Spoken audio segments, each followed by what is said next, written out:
Hi, this is Simon from Fingers on Plastic. This is a response video. Deluxe Baldwin, the lovely chap that is Matt, really nice bloke. He asked, would you still collect Transformers if there were no third-party figures? The short answer is yes.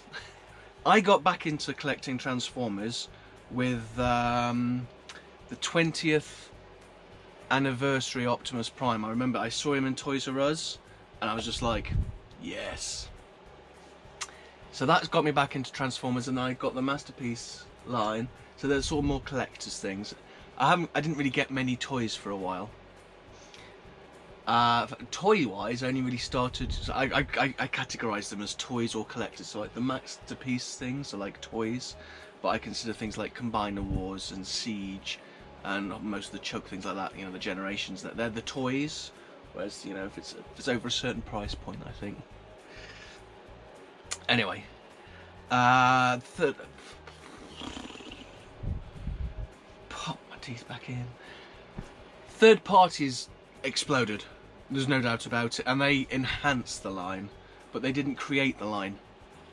I have a number of third-party figures, which I'm a big fan of, but my love started with the official products, and I try and get as many official products as possible.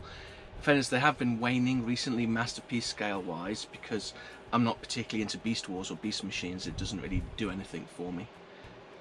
So I am, dare I say it, a G-winner, or a G-whiner, but I don't whine about it. I like some of the movie stuff. I'll come to that in a moment. So, like I said, I have to say, I've recently sort of I've put forth some displeasure with the official line. You know, like, what the hell are they doing? Why are they doing another blooming Optimus Prime? MP10 is still a fantastic mould. They must think so because they've just released the Ghostbusters Optimus, and we can't even talk about the price for the new Optimus. And do you know why I don't understand the pricing? Because obviously we've got the HasLab Unicron, and he's what, 600, and you've got Optimus, so Optimus Unicron, and Optimus is half the price. So I don't get how that works. It doesn't make sense to me. So for two Optimuses, one Unicron, but the logic's not there to me for that pricing. Either one is underpriced or one is horrifically overpriced. And I'm still, you know, I've got the Magic Square Optimus, the third-party Magic Square Optimus, and I think that's fantastic. I kind of want to get a Transform Element Optimus, but I understand they've just decided to not re-release the mould, so I'm going to stick happily with my Magic Square, because the Magic Square one's great. So like I say, yeah, so third parties sort of go in and they enhance it. They make what is already an okay to good line, and every now and then they pull out corkers. Like, I love the Zeta toys, Combaticons and Aerial Bots. I'm sorry, I'm just looking around. Toy-wise, so I've been getting my I've been sort of catching up, filling the gaps with my Transformers Prime collection. So see, here's like Bumblebee, and I've started taking a Sharpie to him, and I've got no artistic talent, as is becoming probably very apparent to people who own this. So I imagine somebody that's good at this, or, you know, like I said, I'm literally just using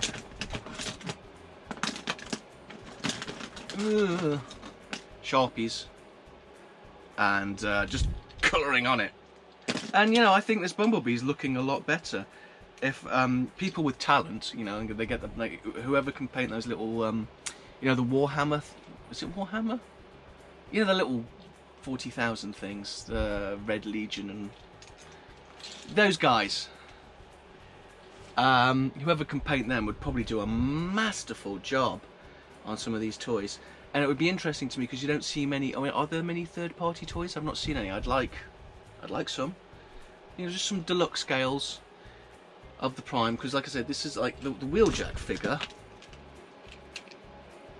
the red Sharpie didn't work on his sword very well. Anyway, the Wheeljack figure is really cool. There's some fantastic engineering in this guy.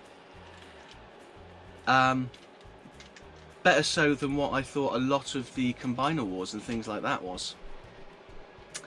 Siege is good, just have some gaps. I've got a problem with gaps. Third party seem to come in and they've listened, I think, to what people want and corrected a lot of mistakes. They don't get it perfect all the time. Fans Toys have got a pretty good record. The New Age Mini Jazz is something to behold. Like, he's just mind-blowing. But I would still have these guys and my masterpiece. And if there were no third party, then we wouldn't know. We'd be frustrated with the Transformers line, but we wouldn't be aware that we were missing something that, you know, hadn't happened, I guess. You know, this guy's cool, but not official. But no, in short, I would absolutely still have a Transformers collection without third-party figures. So, Matt, what's your next question? Thank you very much. Goodbye. That's very brief. Robot.